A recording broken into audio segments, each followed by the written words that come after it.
4 tortues. 4 frères. Qui sont nés à nouveau génétiquement dans les égouts de New York. À qui on a donné le nom de grands peintres de la Renaissance. Et qui ont suivi l'entraînement des ninjas. Ils ont combattu plusieurs créatures avant de vaincre leur ennemi juré, le Déchiqueteur. Mais aujourd'hui, un mal encore plus funeste est sur le point de détruire leur confrérie. Un mal qui est apparu il y a 3000 ans. Bienvenue au podcast Premier Visionnement. Aujourd'hui, on parle de la franchise Teenage Mutant Ninja Turtles. Le but de ce podcast est de s'amuser tout en discutant de tous les aspects du film.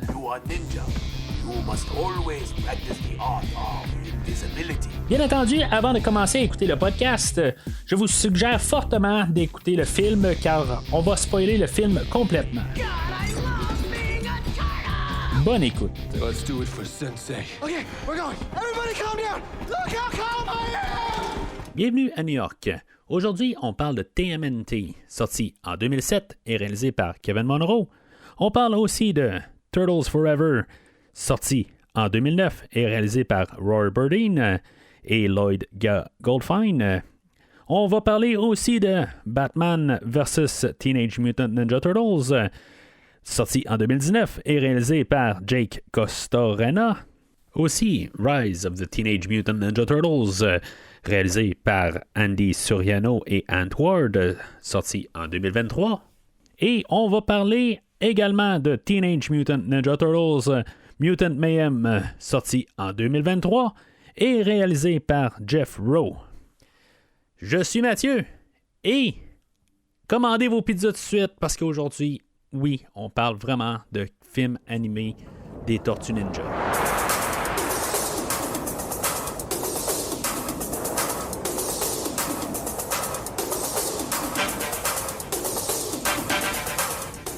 Alors, bienvenue dans la rétrospective de Teenage Mutant Ninja Turtles. On est rendu l'épisode 4, mais épisode 4 veut dire 4 films, 4 tortues, je sais pas quoi. Mais c'est ça aujourd'hui. Dans le fond, ce que je voulais faire, c'est que je voulais quand même incorporer tout comme en guillemets la culture des Tortues Ninja qui ont continué. C'est sûr, je fais pas toutes les séries, je fais pas toutes exactement là, mais je voulais juste incorporer quand même là, un peu de l'univers étendu là, des Tortues Ninja puis des choses qui ont été faites. Pour essayer là, de repartir là, la franchise là, au courant là, des années là, suivant là, le mal reçu le troisième film. Bien sûr, éventuellement, en 96, on a eu la fin là, du cartoon là, qui avait commencé en 87. Comme je disais, je pense que c'était au dernier épisode dans le troisième que je parlais du troisième film. La série a quand même duré là, pas loin de 10 saisons. Dans le fond, c'est pas des saisons complètes. Là. Je pense que la dernière saison est genre 10 épisodes, quelque chose de même. Là. Mais c'est énorme. C'est vraiment pour une série animée. Là, je sais pas s'il y a eu une autre série, à part les Simpsons, qui a autant de saisons. Il y a beaucoup, là, comme les Transformers, qui ont à peu près 27 séries.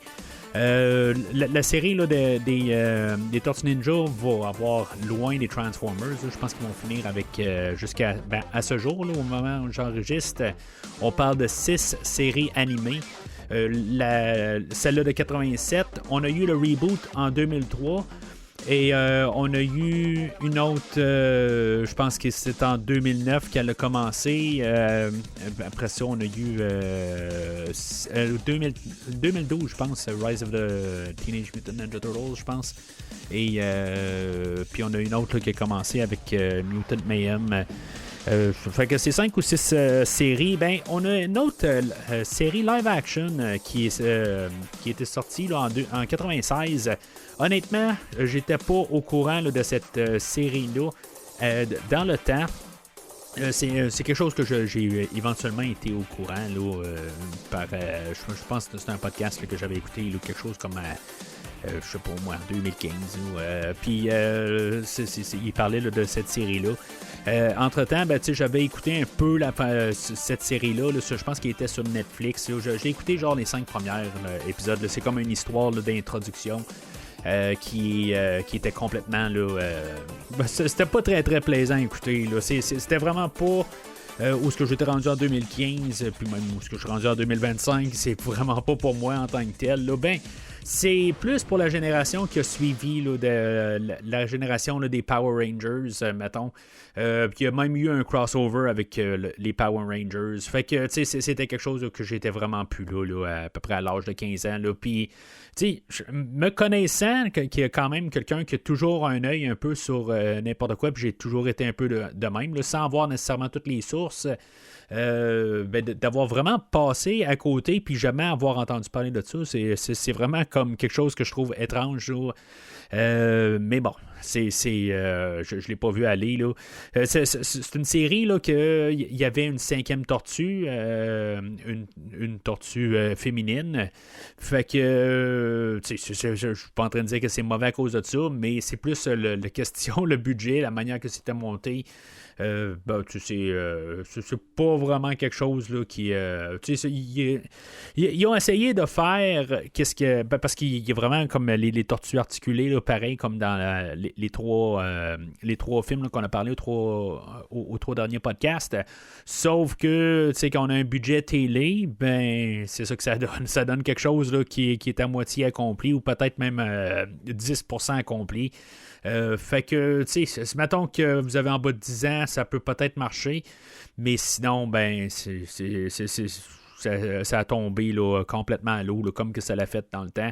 Peut-être que ça n'a pas été traduit aussi, fait que ça s'est peut-être pas rendu au Québec. Là. C'est peut-être pour ça que je n'ai pas vraiment entendu parler là, dans ce temps-là. Où j'ai entendu parler, puis c'est juste que j'ai peut-être pensé que c'était un produit qui était mort dans l'œuf. Là. C'est une possibilité aussi. Là.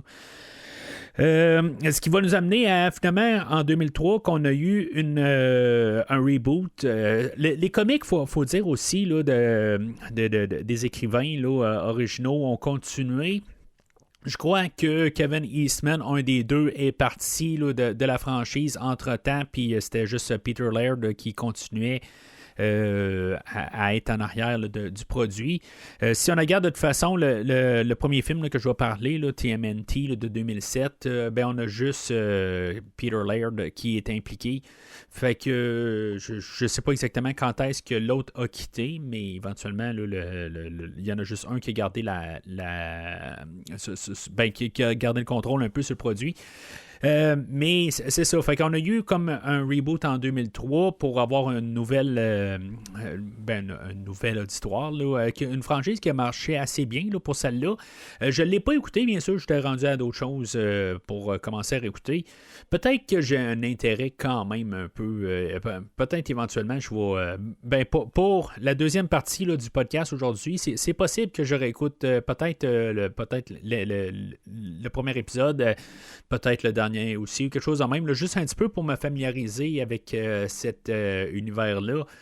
Avant de parler là, de Turtles Forever, parce que c'est sensiblement un film là, de Turtles Turtles Forever est un film là, de spin-off là, de cet univers-là, mais qui va aussi embarquer avec le cartoon de 87.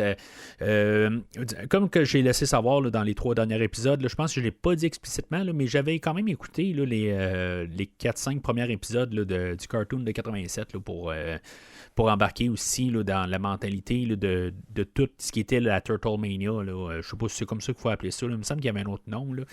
Mais c'est ça. Dans les débuts des années 90, là, c'était comme la folie tortue. Fait que juste pour un peu rembarquer là, dans cette idéologie-là. Fait que ça, c'est pas mal tout ce qui s'est passé là, pour se rendre là, au film de 2007. C'est sûr que la Turtle Mania n'était pas aussi forte qu'elle était là, avant. Entre-temps, on avait eu beaucoup de franchises là, qui avaient pris le flambeau là, de je sais pas comment on peut dire ça, là, mais les shows pour les enfants, si on veut. Là, on a eu les Power Rangers qui ont commencé en 93. On avait Batman aussi qui avait commencé en 92. Moi, j'avais sauté un petit peu sur Batman 92, là, la série animée. Quelque chose, j'ai même acheté le coffret. Là, ça serait quelque chose que je serais quasiment intéressé à faire un genre de podcast là-dessus. On avait la série X-Men aussi en 92 qui a commencé. Un peu plus tard aussi, on avait Pokémon, mais là, j'étais carrément parti de là. Digimon, les Transformers, les Beast Wars. Il y en a qui avaient vieilli aussi, là, les Goosebumps, Yu-Gi-Oh! Beyblade, Ben 10, il y a des affaires là-dedans qui me disent absolument rien, là, mais tiens, en tout cas, j'ai juste fait des recherches là, pour être sûr là, d'essayer pas trop manquer des affaires. Puis les Teen Titans en 2003. Fait que c'est ça, tu sais, on a changé un petit peu de public, puis c'est normal, c'est ce que je disais, je pense, au dernier podcast, où ce que éventuellement, là, chaque chose a changé, comme pour moi, quand j'étais très jeune, ce que j'écoutais, là, on avait les Maîtres de l'Univers, on avait G.I. Joe, on avait Transformers, puis après ça, ben, c'est ça, ça a été remplacé par les Tortues Ninja à un certain moment. Je sais pas en quel ordre exactement qu'ils ont passé. Là. Je sais que les trois passaient en même temps, mais tu sais qu'il y en a qui ont commencé à disparaître là, rendus là, en 87. Mais c'est ça qu'on arrive là, dans le fond, où on a carrément comme tasser là, les tortues, puis qu'on va essayer là, de repartir là, la franchise en 2003, puis ça va avoir fonctionné quand même. Et finalement, ben, on essaie de ramener là, les tortues au grand écran.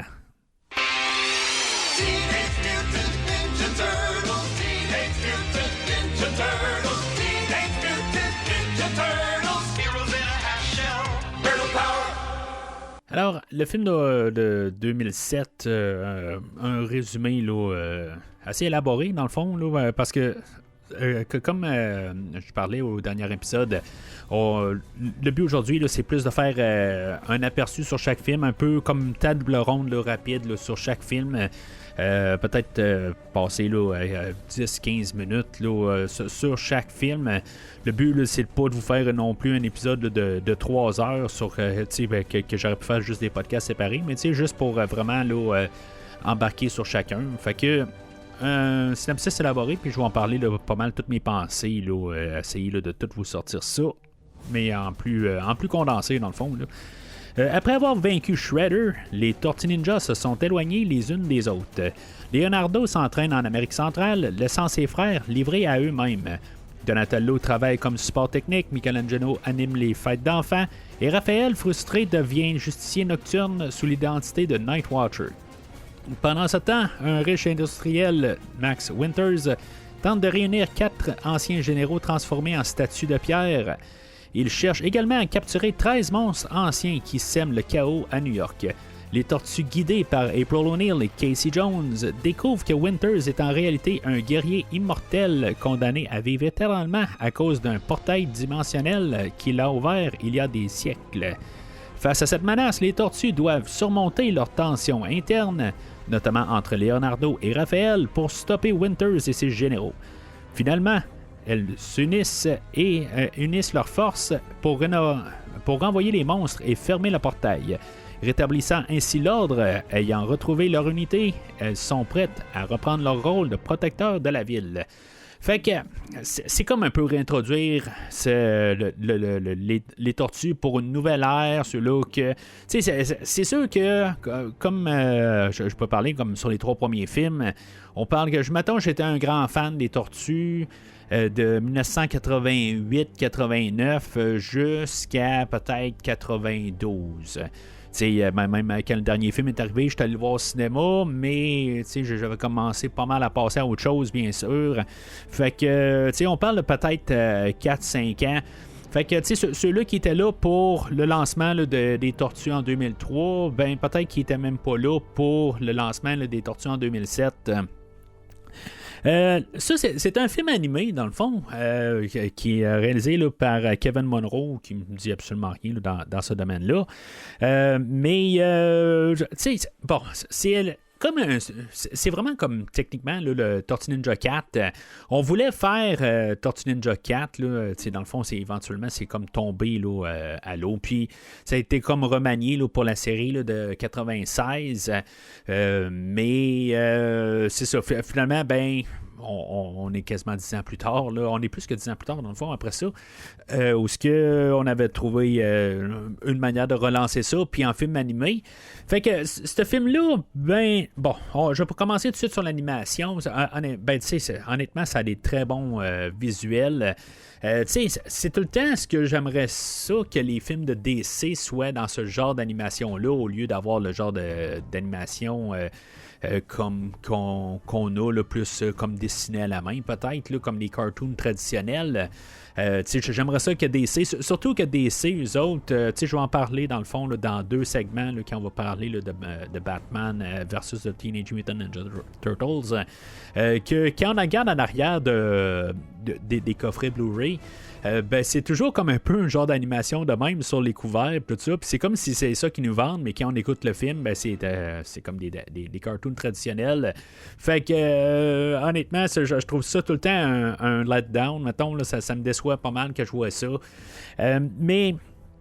ben c'est ça, je veux dire, c'est sûr que ça a l'air un peu d'un montage de scène de jeux vidéo, mais sauf que c'est quand même ça doit faire peut-être 5-6 fois que j'écoute ce film-là. C'est sûr que là, les 4 films que je fais en animé aujourd'hui, là, je les écoute pas 2 fois, là, je les écoute juste une fois, là, je prends mes notes dessus, puis je vous garoche ça comme idée là, par la suite. Mais c'est ça. Fait que, bon, l'animé, là, je veux dire, j'ai rien à dire contre comme le choix. C'est sûr que c'est ça. Ça paraît comme un jeu vidéo là, de PlayStation 3, mettons, PlayStation 4. C'est sûr qu'aujourd'hui, quand on joue à des jeux, c'est beaucoup évolué par-dessus ça. C'est vraiment... c'est un produit de son temps, il faut s'entendre. Mais tu sais, je crois bien que pour le temps, c'était quand même assez... c'était bon là, en tant que tel. Là, on avait beaucoup de films animés là, à cette époque-là. Je peux pas dire exactement dans le temps lesquels, là, mais on avait les Cars, on avait Toy Story 2 ou 3, on avait on avait beaucoup les Ice Age. C'était un temps. Il y en a encore beaucoup, une couple de ces affaires-là, mais je trouve qu'on a un peu baissé un peu la production là-dessus. Les Shrek, c'est le genre de film que j'ai écouté avec mes enfants quand ils étaient jeunes, mais que j'ai pas tout à fait embarqué dedans. Puis j'ai embarqué un peu dans ce moule-là. Pas nécessairement là, dans un moule de Frozen là, qui est plus comme essayer d'apporter là, des contes de fées, mais plus le fait d'avoir des choses anormales qui parlent, là, ou soit des voitures ou des animaux qui parlent, ben c'est ça, on n'a plus vraiment de ça. En tout cas, je veux dire, je suis pas vraiment conscient, c'est pas quelque chose que je recherche beaucoup, mais c'est quelque chose, là, vous allez peut-être pouvoir vous dire, ah ben oui, j'ai oublié telle affaire, c'est bien possible, là. Honnêtement, je garde pas un œil là-dessus, là. Mais bon, fait que c'est ça, c'est une suite. Je dirais que c'est plus une suite spirituelle aux 3 premiers films. Il y a même à la toute fin là, où on va placer là, il va y avoir un mur de célébrités, si on veut, avec tous des casques qui représentent de chaque film. On a comme le casque du Super Shredder, on a le casque des moines là, ou des samouraïs là, dans le 3e film. On a, c'est pas un casque, là, mais on a le flacon là, de Tortue Ninja 2. Disais-tu Tortue Ninja 2 ou c'est un peu... Il s'arrange pour dire est-ce que c'est TCRI ou c'est TGRI. Il s'arrange pour mettre la craque sur le C ou G pour pas qu'on puisse dire c'est lequel des deux. C'était quand même assez intelligent là, d'avoir fait cette passe-là. Mais c'est ça. Tu sais, il y a... on sait que ça se passe. C'est comme dans l'univers de 1, 2, 3... Mais ça reste ouvert. Je dirais que c'est surtout à cause... de un, c'est sûr et certain. On ne sait pas c'est combien de temps, mais on a... je pense que c'est April qui a un flip. En tout cas, il y a un personnage qui a un téléphone cellulaire, mais c'est un flip. Fait que ça dit clairement là, qu'on est dans les débuts des années... entre... pas mal en 2007, dans le fond. Mais si on est en 2007, ben on est quand même une quinzaine d'années après le dernier film. Fait que si on est, mettons, 14 ans après le dernier film, ben ils sont plus des adolescents. Fait que ça fait là, des personnes de 30 ans. C'est fait que, bon, le teenage est plus là. Il faut que ça soit genre Adult Mutant Ninja Turtles. Là. Bon, il faut pas vraiment penser à ça. Il faut penser un peu encore à l'adolescence. Ils appellent toujours ça. Ils appellent pas ça Teenage Mutant Ninja Turtles. Ils appellent ça TMNT. Fait que ça peut vouloir dire pas mal n'importe quoi, techniquement. Mais bon, on s'entend que TMNT, ça veut dire Teenage Mutant Ninja Turtles. Fait que là-dedans, ben c'est ça. C'est comme le timeline, on est plus avancé. On a le Shredder qui est mort comme à la fin du premier film, mais en même temps, on a des clins d'œil aux 3 premiers films. Mais est-ce qu'ils sont. C'est vraiment la continuité? Ben c'est là que ça marche pas tout à fait. On a un April O'Neil qui est sensiblement pas le April qui était là. C'est pas Paige Turco, techniquement, là, cette version-là, ou Joe Tetog. C'est une autre version que, mettons, on aurait mis en animé, en live action, ben on aurait eu besoin là, d'une actrice là, beaucoup plus jeune que si, mettons, on aurait eu, je sais pas, mettons qu'elle a 30 ans là, dans les live action, ben que là, elle a 45 ans, c'est clair qu'elle a pas 45 ans, c'est clair qu'elle a à peu près 25 ans. Là. Fait que c'est pareil pour Casey Jones aussi, qu'ils ont de l'air plus d'un jeune couple, là, mi-vingtaine, début trentaine, peut-être au pire. Fait que, tu sais, je suis pas en train de dire que de supposer que personne peut être en forme à l'âge de 45 ans. C'est pas ça que je veux dire, mais des fois, tu as plus des habilités, des manières que tu vas plus penser, des affaires de même, puis que je trouve pas que la manière que c'est animé, que c'est apporté, c'est possible, mais honnêtement, la manière que ces personnages-là sont décrits aujourd'hui, je pense qu'April, c'est même pas... elle parle de reportage au début du film, mais on la voit jamais vraiment en train là, de... Elle a plus là, d'un agent secret plus qu'une reporter, là, mais bon, ils l'ont modifié beaucoup. C'est sûr qu'à 15 ans, il y a beaucoup d'affaires qui peuvent arriver, là, mais ça donne vraiment un autre feel pas mal sur le personnage d'April O'Neil. Puis même Casey Jones, que c'est le fun de revoir, mais c'est ça. Je veux dire, ça a l'air plus d'être un couple qui sont en chicane un petit peu, mais qu'en bout de ligne, ils sont comme un peu à leur début. Quand ça fait 15 ans qu'ils sont ensemble, ils ne seraient plus vraiment à cette partie-là. Fait que, tu sais, c'est ça. On apporte un peu l'idée. Ça fait plus la sensation d'un film où ce que si, mettons, mettons comme parent à cette époque-là, mettons, j'aurais été, puis j'aurais eu mes enfants là, en 2007, c'est que je pense en même temps c'est un peu jeune, mettons, là. Bon, je rien contre les gens qui ont des enfants là, à 5-6 ans, qui auraient eu les enfants, mettons, à 20 ans, quelque chose de même, là. C'est pas ça, mais je pense que la moyenne, que je regarde même le monde alentour de moi, mes amis, tout ça, on les a tous eu pas mal, là, fin vingtaine, fait que en 2007, les enfants avaient probablement à peu près 2 ans. Là. Fait qu'il était pas mal trop tôt pour écouter le film de 2007. Puis peut-être...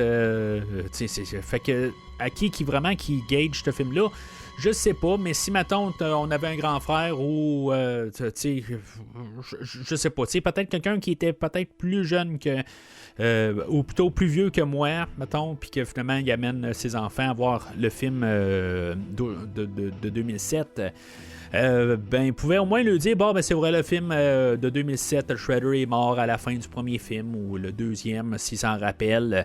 Puis tu sais, un peu des idées basiques, un peu vraiment à la base. On garde ça, mais c'est clairement pas une suite. Puis je pense que c'est la mentalité qu'il faut arriver avec le film d'aujourd'hui. Garder un peu qu'est-ce qui a été fait dans le passé, mais vraiment comme garder l'idée, mais pas garder comment que c'est fait.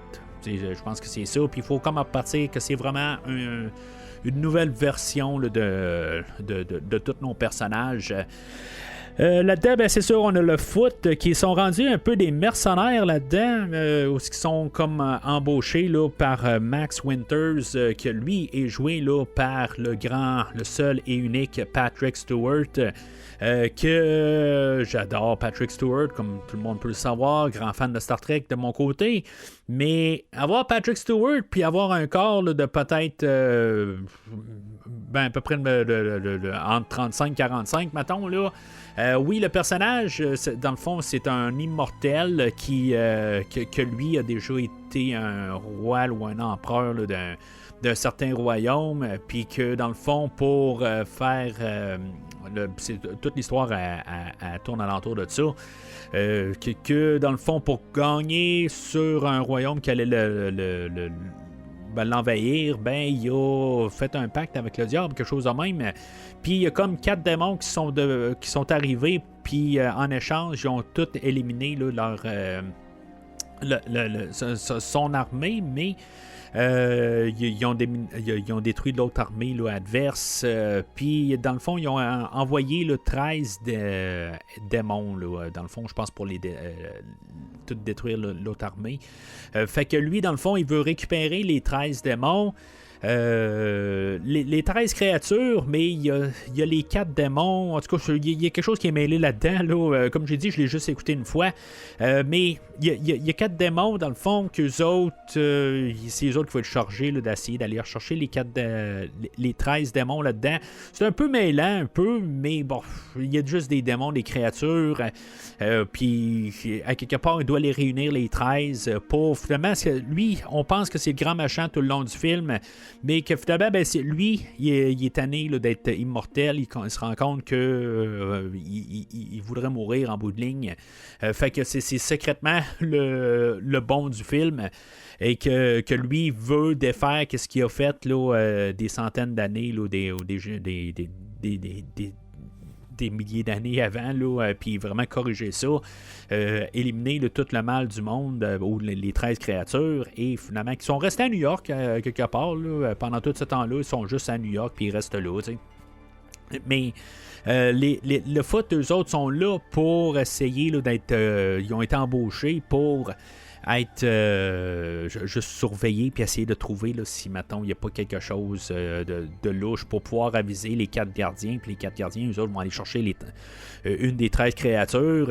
Ça fait beaucoup, un peu c'est un peu mêlé, mais c'est ça. Fait que là-dedans, c'est comme les tortues sont un petit peu témoins de ces affaires-là. Ils croisent un peu des créatures une fois de temps en temps, mais finalement, les créatures sont capturées par les 4 démons. C'est un petit peu... c'est juste plate un peu que, dans le fond, ils sont pas plus actifs que ça dans l'histoire, mais... les tortues là-dedans, on est un petit peu aux histoires traditionnelles, vraiment le conflit entre Leonardo et Raphaël. Qui est intéressant, par contre, on y va peut-être au prochain niveau dans celui-là, où ce que Leonardo, lui, il a quitté depuis quelques années New York, qui est parti là, dans des jungles de je sais pas trop où, là, mais tu sais, bon, quand on voit les jungles où ce qui est libre, tout ça, puis on a vu Rambo qui est sorti là, dans les mêmes années. Là, c'est comme... je sais pas exactement... on a vraiment mis ça là, basic cartoon, puis on sait que ce monde-là n'est pas vraiment là, gentil. Mais en tout cas, ça donne un peu le même effet, même idée là, de place où ils sont, mais c'est ça. Je veux dire, on n'ira pas aussi brutalement là, que dans un film de Rambo, mais... c'est le fun pareil de tout mettre que les tortues sont comme toutes ils ont vieilli, ils se sont rendus qu'ils ont plus une job, ils pensent plus vraiment à sauver le monde, des affaires de même. Mais c'est ça, c'est comme un peu le renouement là, entre Raphaël et Leonardo, qui est plus fort, je pense, que dans toutes les... en tout cas, au moins le 2e et 3e film, je trouve que cette histoire-là, elle a plus de sens que dans n'importe quel, où ce que Raphaël... C'est ça qu'on nous montre dans le fond, c'est qu'il y a besoin de Leonardo, puis que dans le fond, c'est juste qu'il est l'enfant rebelle, mais qu'il y a besoin de son grand frère, c'est lui qui regarde.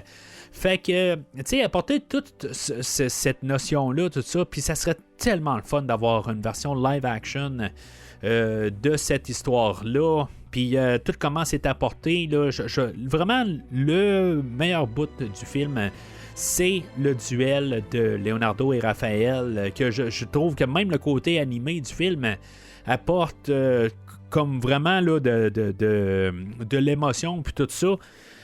Dans cette bataille-là. Parce que, tu sais, bon, la fin, c'est ce que c'est. En bout de ligne, on a un peu un spectacle là, visuel. Mais ça tombe un petit peu à plat quand, dans le fond, les tortues combattent les 4 démons, fait 4 contre 4. Ça fait bien du sens. On a Raphaël, on a, je veux dire, Splinter qui se mêle à ça, qui est joué par Mako. Mako, je l'ai parlé, je pense, là, dans Conan le Barbare et sa suite. Et c'est ça. C'est en tant que tel, là, ça vaut. Je sais pas. J'aime pas vraiment. C'est comme on dirait que tout le monde est mal placé comme narrateur ou comme. Pas comme narrateur, mais comme voix. Là, c'est quelque chose. J'aime pas vraiment les voix. Là, puis ça joue beaucoup contre le film. Il y a Lawrence Fishburne, par contre, qui fait le narrateur principal, qui est bien placé en tant que tel. Que lui, je trouve. C'est le seul que j'aime vraiment comme voix. Comme j'ai dit, Patrick Stewart, c'est comme ça ne fit pas. Là. En tant que tel, moi je pense au monsieur Chauve, puis qu'on a sensiblement un monsieur qui a 25 ans plus jeune, puis qui n'a pas l'air de Patrick Stewart. Ça marche pas dans ma tête. Les tortues sont correctes en tant que tel. On n'a pas essayé d'aller chercher justement là, des noms, je pense. Fait que c'est peut-être pour ça aussi. On a plus misé pour qu'est-ce que ça devait avoir de l'air. Puis ça marche. On a Chris Evans et on a Sarah Michelle Gellar qui font Casey Jones et April O'Neil. Eux autres sont corrects, je dirais bien. Mais c'est ça. Pour revenir à la fin, c'est ça. Ça tombe finalement comme quasiment à plat. Dans le fond, on essaie de remettre toutes les créatures dans leur univers, tout ça. Puis finalement, Winters a sa rédemption. Tout ça. Fait que ça finit là-dessus. Mais c'est ça, c'est vraiment comme toute l'histoire au travers où ce que Raphaël, lui, est devenu un autre justicier. Plus un peu en fait de rébellion, parce que lui il veut quand même comme continuer un peu ça, mais c'est beaucoup une question de rébellion. Il veut continuer à faire ça, puis il avait besoin de quand même son grand frère pour continuer là-dedans, puis de se sentir comme un peu une approbation des affaires de même. Fait que mais c'est ça. Honnêtement, c'est le meilleur bout là, du film. C'est sûr que je comprends que ça peut être un turn-off, le fait que c'est un film animé. Là. Ça je le comprends que c'est ben, pour certains, là, ils vont se dire, bon, ils vont banaliser ça. Même moi, d'un côté, je mets ça dans une compilation avec 4 films. Mais honnêtement, là, je pense que la première fois, j'ai eu de la misère. Puis même au podcast, là, à chaque animé que j'ai fait, de plus en plus, j'aime les animés. Mais quand j'ai commencé à faire des animés là, dans les premiers épisodes, là, j'ai fait quelque chose que j'ai été attaché, dans le fond, beaucoup. C'était le film là, des Transformers de 85. Là, c'était le premier animé que j'ai fait là, pour le podcast. Mais sinon, les autres que j'ai fait, là, même les films DC, des fois j'ai un petit peu eu plus de misère à embarquer dedans, surtout au début, mais éventuellement j'ai commencé à embarquer beaucoup dans ce format-là. Puis là, ben c'est ça. Aujourd'hui, c'est quelque chose que je suis capable d'embarquer pratiquement pareil comme un film de live action. C'est un film qui est quand même assez court. Là. Il est en bas de 1h20, mais ben, tu sais, avec générique, je pense qu'il est 1h25. Là.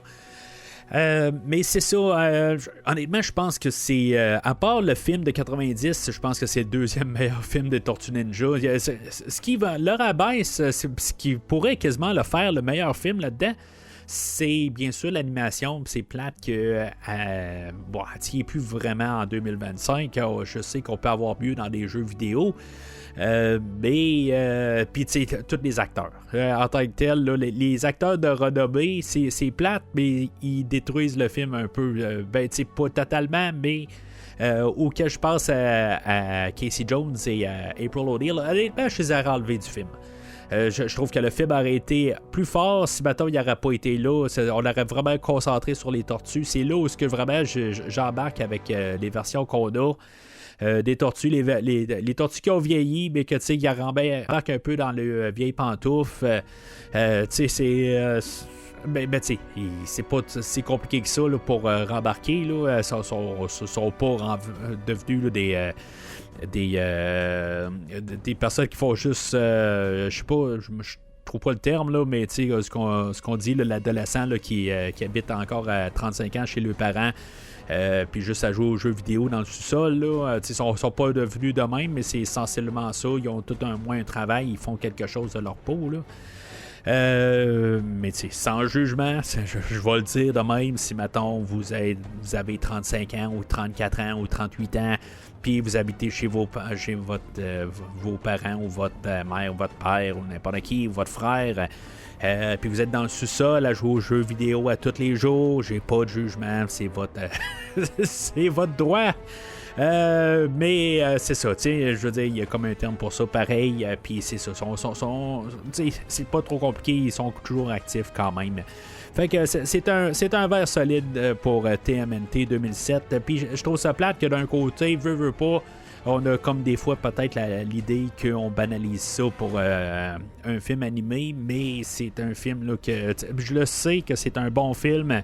Mais c'est juste des fois juste de la remettre dans le lecteur puis me dire bon, ok, c'est beau, on avale la pilule, puis c'est pas trop long, puis je rembarque là, pleinement là, dans ce film là, puis c'est ça, comme je dis, c'est probablement là, le deuxième meilleur film là, des Tortues Ninja, en tout cas à ce moment là, juste en comptant qu'est-ce que j'ai déjà fait là.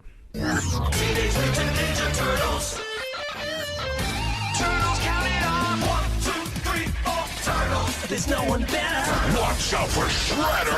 They're like no others. Those teenage brothers. 1, 2, 3, 4. Teenage Mutant Ninja Turtles. Alors, après le film de 2007, on a un film qui est sorti qui n'était pas officiellement comme une finale à la série de 2003 qui avait commencé, qui a duré 7 saisons. Comme j'ai dit là, un peu plus tôt, que j'avais pas vu, mais en préparation à le segment d'aujourd'hui, dans ce moment, là, parce que j'enregistre pas en même temps que le premier segment, là, fait que pour celui-là, j'ai écouté la première de l'épisode de la série de 2003, puis on m'avait suggéré un épisode là, de la 3e saison, épisode 21, je pense. Là. C'est un épisode qui ressemble un peu à Last Ronin. En tout cas, il y a la même idée que Last Ronin. Puis, c'est ça. En tout cas, en tant que tel, je ne sais pas si c'était la meilleure pour avoir plus l'idée, là, qu'est-ce qu'on peut faire avec le 2003. La franchise de 2003, d'après ce que j'ai lu beaucoup là, depuis mon dernier enregistrement, là, la première partie là, de 2007, là, j'ai lu beaucoup pour m'imprégner là, de la version là, de 2003. Comme j'ai dit, j'ai écouté 2 épisodes, mais j'ai lu pareil là, que, bon, si mettons on enlève tout le côté nostalgique, mais tu sais, comme tous les fans qui ont pas mal tout écouté dans toutes les franchises, toutes les séries séparées, là, c'est considéré pas mal la meilleure des séries. Elle incorpore beaucoup originalement, la version de 87, les 2 écrivains, Laird et Eastman, eux autres, ils étaient d'accord à faire la version cartoon qu'on a eue.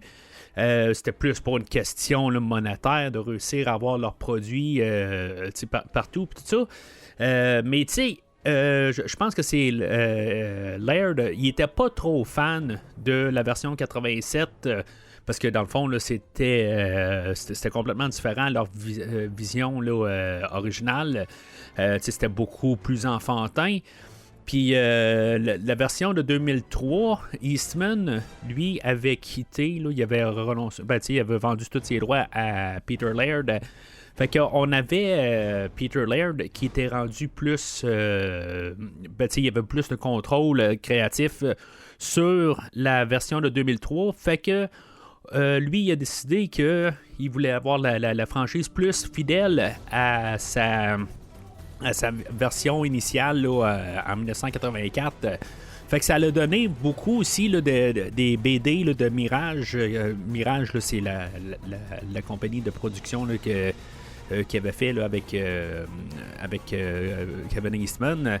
Fait que, tu sais, puis dorénavant, quand je vais dire Mirage, je vais parler des BD, puis quand je vais parler de cartoon, c'est 87 ou peu importe la version, là. Puis c'est ça, fait que lui, il y a beaucoup, ça a l'air de beaucoup d'adaptations des BD là, de Mirage dans la version 2003, puis je trouve ça vraiment intéressant. C'est plate que, tu sais, je suis pas un gros lecteur de cet univers-là.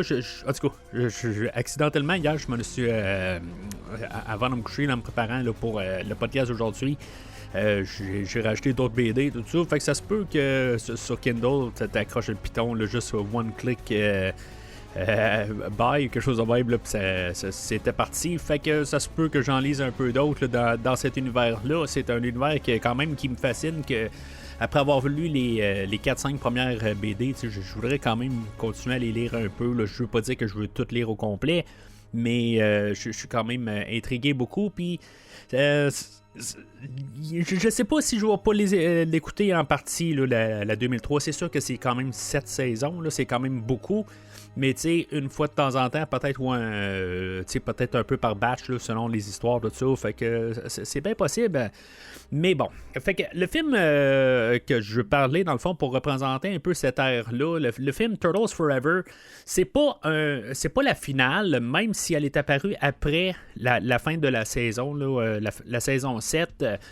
C'était pas nécessairement le plan de le faire comme la dernière apparition là, des Tortues. C'était construit plus comme un 25e anniversaire de les Tortues. Fait que le film Turtles Forever, sorti de 2009, je vous envoie un petit synopsis. Les Tortues Ninja de 1987 sont accidentellement transportées dans l'univers des Tortues Ninja de 2003, après que le Shredder et Krang aient tenté d'utiliser un portail dimensionnel. Désorientées, elles rencontrent leur homologue plus sombre et plus sérieuse, qui ont un mal à les prendre au sérieux à cause de leur comportement léger et burlesque. Pendant ce temps, le Shredder de 87 s'allie à Churel, le redoutable Shredder Ultrum de 2003, qui décide d'exploiter un concept de multivers pour détruire toutes les versions des Tortues Ninja. Il découvre l'existence de Tortue Prime ou Turtles Prime, les tortues originales des comics Mirage, et cherche à les annihiler, en tout cas. Ce qui entraîne l'extinction de toutes les autres réalités TMNT. Les deux équipes de tortues accompagnées de Splinter et autres alliés traversent différentes dimensions pour arrêter Churel. Elles finissent par atteindre le monde en noir et blanc des Tortues Mirage où a lieu la bataille finale. Après un affrontement intense, Churel est finalement vaincu et le multivers est sauvé. Fait que... tu sais, tout dans le synopsis, là, vous l'avez entendu. Le Shredder n'est pas le même Shredder dans cet univers-là. Il s'appelle Churel. Dans le fond, à la 3e saison, il est vaincu et il est envoyé là où est-ce qu'on va le retrouver, dans le fond, dans le film d'aujourd'hui.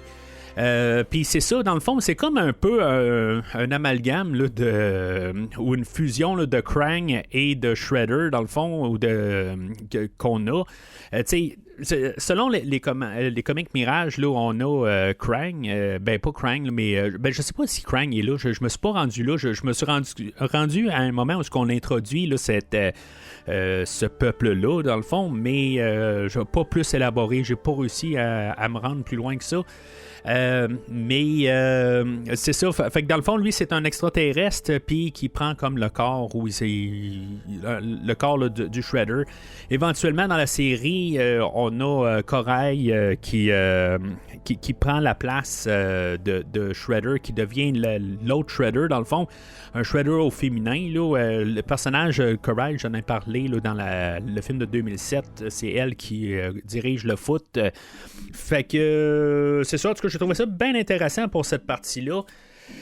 Fait que le film de 2009, il y a tellement de choses à dire en tant que tel.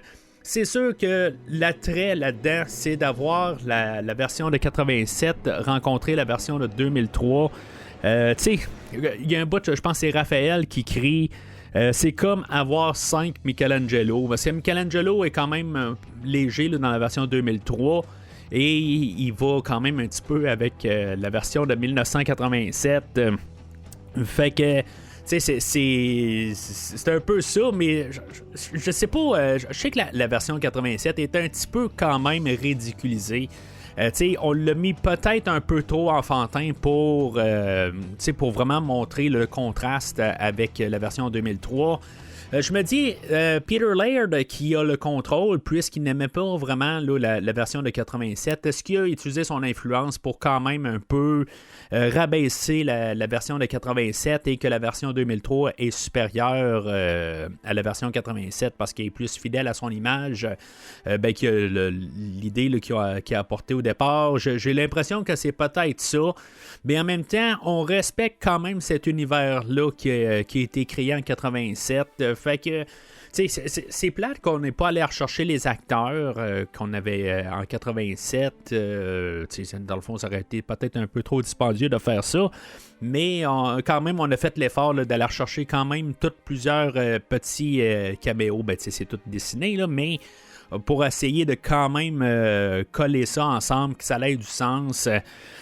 Puis c'est sûr que quand on rajoute en plus les 4 tortues originales, noir et blanc, à la toute fin, c'est sûr que ça rajoute là, vraiment comme la cerise sur le sundae. C'est vraiment à la toute fin du film où ce qu'on a 12 tortues.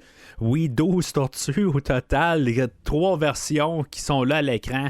Il y a un bout à quelque part, on s'arrange pour voir tout le multiverse puis voir toutes les versions des tortues, mis à part la version de 96 que j'ai parlé là, au début du podcast, de Next Mutation là, avec la tortue féminine. Là, on veut l'oublier tout simplement. Là. Mais c'est vraiment tout un plaisir d'écouter là, ce film de multiverse-là. J'irais pas mal jusqu'à dire que c'est probablement mon film de multiverse dans tout. Là. Au complet, là, c'est probablement mon film préféré de tout multiverse. Là. Que ça soit Freddy contre Jason, je veux dire, j'ai plus de fun. Je trouve que ce film-là prend vraiment en compte les deux univers. Oui, il faut juste un petit peu mettre une coche pour le 87, un petit peu plus nono, mais c'est pas assez. Je trouve que c'est pas mal plus fidèle que Freddy contre Jason, qui respecte les deux univers. Il fait quand même pas pire, là, mais dans tout, c'est pas juste du caméo. C'est vraiment, on prend vraiment les deux univers, tout marche organiquement dans cette histoire-là. Fait que la seule affaire qui est plate, c'est que c'est un TV movie. Est-ce que ça aurait pu être plus grandiose? Je pense que peut-être que le fait que justement c'est un TV movie, c'est là où ça reste quand même l'idée, elle reste un petit peu plus petite peut-être. Là, on a comme toute la fin de tout l'univers au complet. Là, on a le Shredder de 2003 que lui, il a carrément perdu la tête. Il veut comme tout détruire là, tout le multiverse qui amènerait aussi à sa perte. Là. Il comprend pas tout à fait, là, mais il est vraiment il est cinglé. Là. Il est complètement fou. Là-dedans, ben c'est ça. On a Corail qui est là aussi. Je sais pas exactement pourquoi il n'y ait plus le Shredder à cette époque-là. Je pense que elle a plus une relation un petit peu étrange un peu avec les tortues là, au courant là, de la franchise, au courant de la série là, dans les 4 saisons restantes après que Terrell est plus là. Fait que j'imagine là, qu'éventuellement ils ont une trêve là, de paix ou quelque chose de même là. Mais c'est ça, elle, dans le fond, c'est la fille adoptive de Terrell. C'est pour ça qu'à part, je pense qu'elle reste comme son bras droit à Terrell, là, Terrell le Shredder.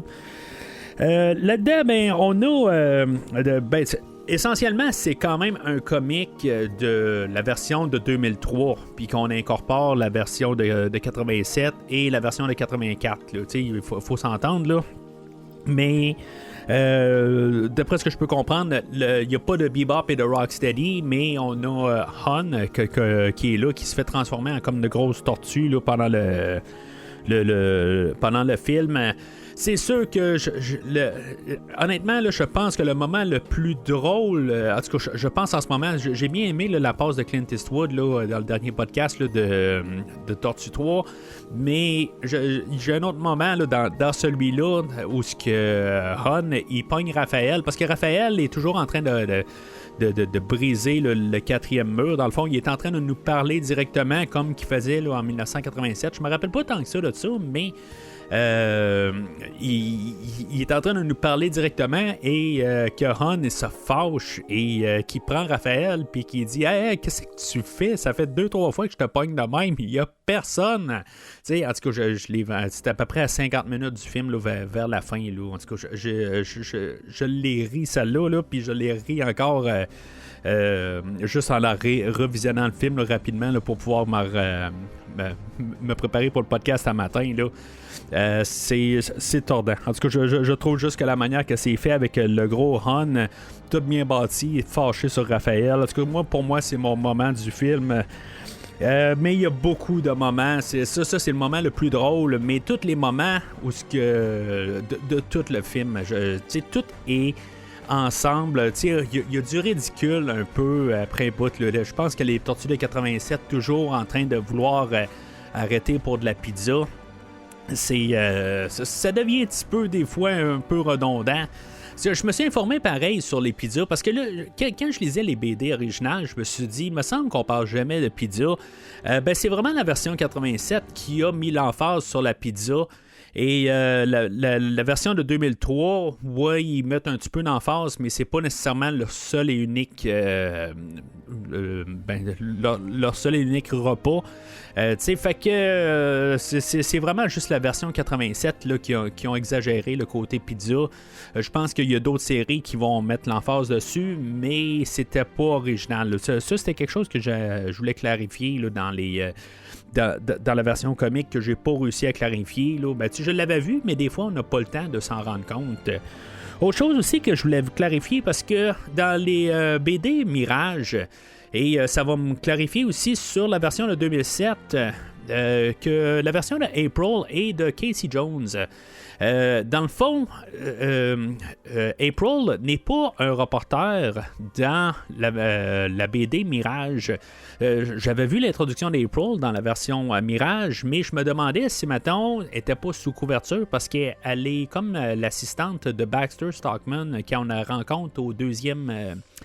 La deuxième BD, fait que je me suis dit, bon, ben, tu sais, peut-être sous couverture, quelque chose de même, puis on va l'apprendre éventuellement, mais que je lis la 3e, la 4e, la 5e, et pas plus dévoilé, mais je me suis dit, peut-être qu'à la fin de toute la run, c'est ce qui s'est passé, quelque chose de même, mais non, elle n'est pas reporter dans cette version-là.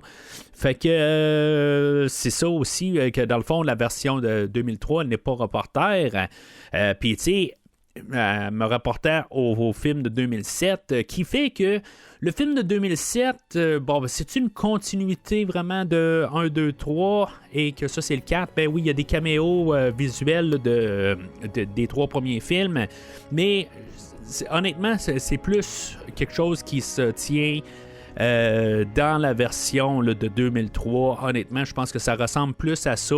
La April et le Casey Jones sont très similaires à la version qu'on a là, de 2007.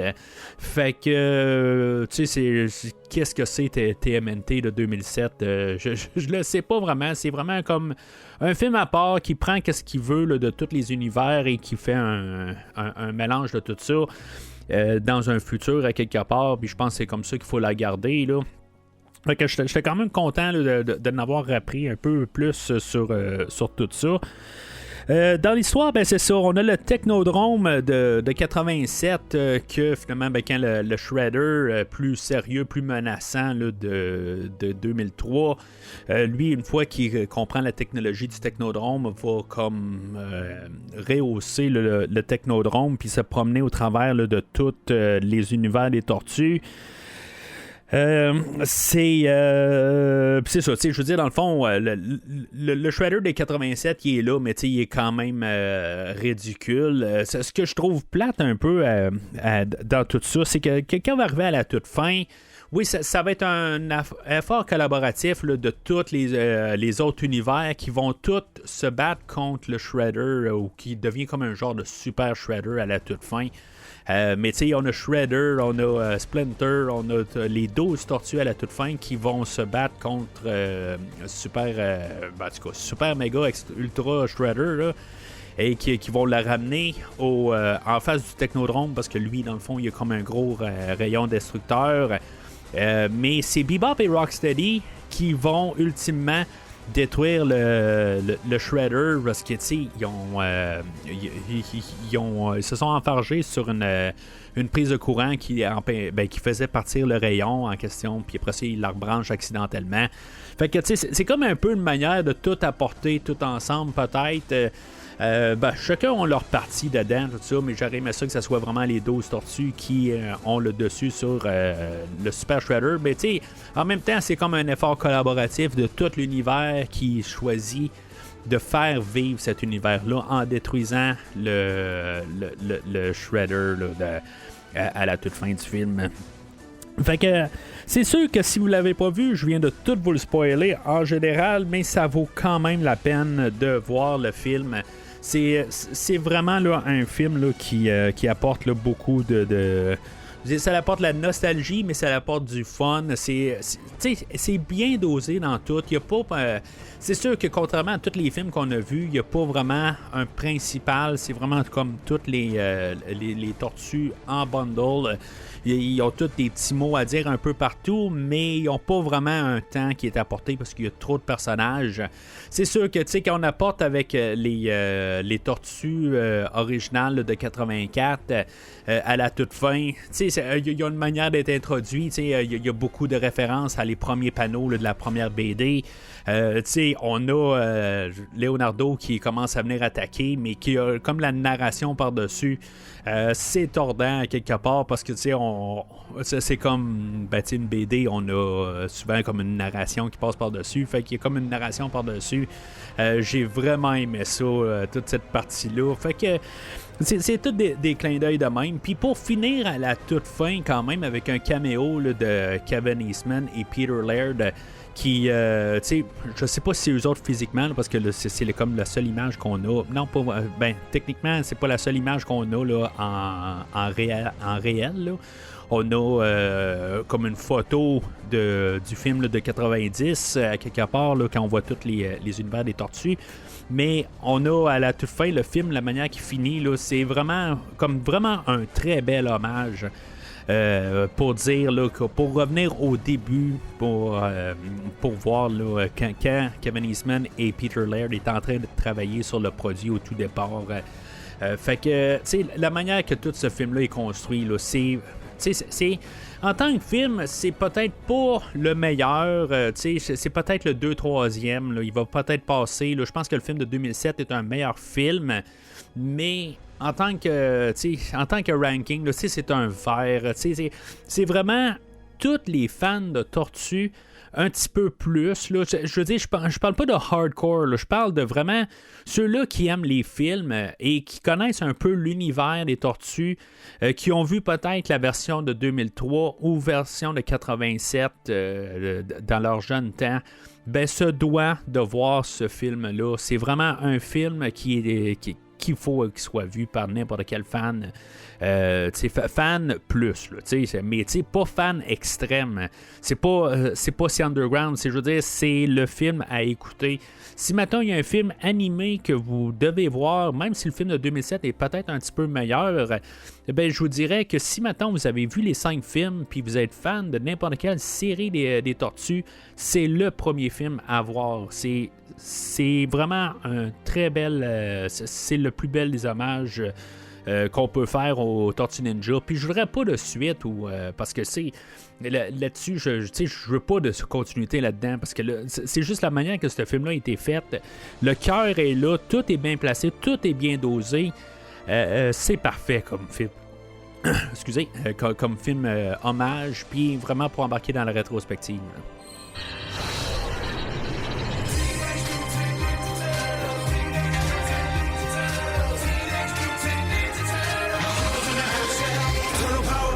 Alors, après Turtles Forever, la franchise des Tortues, elle a été achetée là, par Viacom, une compagnie, là, la compagnie mère là, de Nicolas Deon. Puis c'est ça dans le fond, fait que ça a mis fin définitivement là, à la franchise là, de version 2003. Et on a eu une autre série, dans le fond, en 2012. On a eu aussi un autre, Rise of the Teenage Mutant Ninja Turtles en 2018, qui a marché pour 2 saisons. Puis bien sûr, en 2014-2016, les 2 films produits par Michael Bay qu'on va parler au prochain podcast. Fait que... Il y a eu beaucoup de choses. Je pense que c'est probablement la décennie la plus active pour les Teenage Mutant Ninja Turtles. Puis, dans le fond, après tout ça, ben, même on a eu une nouvelle Mirage. Eux autres, ils faisaient quand même...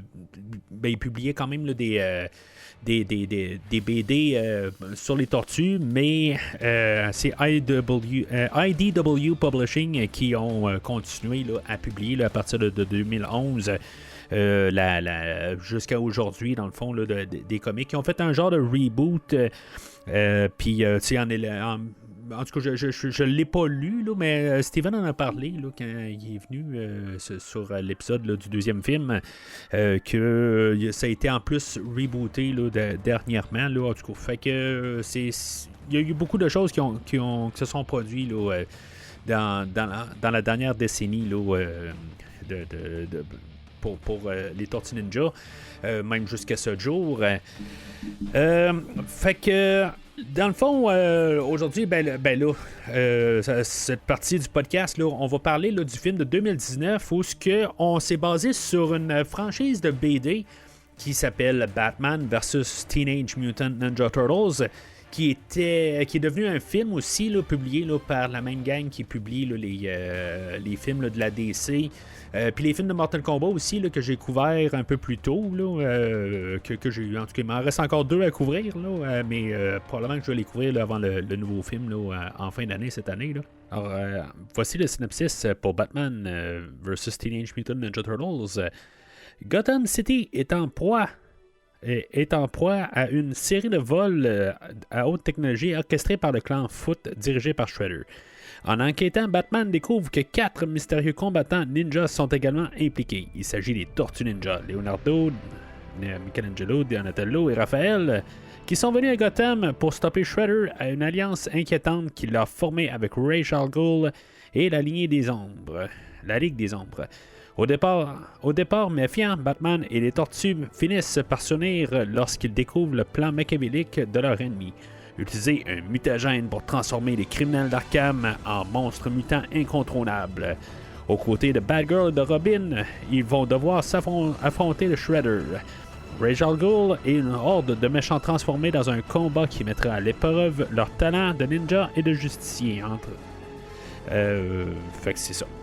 En gros, ben, j'ai lu le premier volume. Là, dans le fond, ça doit être un recueil d'à peu près 4 comic books. Là. J'ai lu ça, puis j'ai écouté le film. Là. Juste pour comparer un peu, je sais pas s'il y a vraiment des choses qui sont prises là, dans le. Il y avait 3 volumes au total, là, mais là j'ai juste eu le temps là, d'écouter de lire le premier volume. Juste voir un peu que si c'était beaucoup inspiré là, ben, le film était inspiré des comics. Puis oui, effectivement, la BD, ben, c'est la même histoire de fond. Sauf que le film, ce que je trouve, c'est qu'il est beaucoup plus centré sur Batman. Ben, c'est la gang de Batman ou de DC. Fait que c'est sûr qu'ils ont comme tout viré le film là, sur DC. Tandis que la BD est pas mal assez 50-50. Il y a un bout là, dans le film où on a beaucoup là, des adversaires là, qui sont tous transformés. Là, Monsieur Freeze qui devient un ours polaire, toutes des affaires de même. C'est vraiment très peu de pages là, dans le comic original.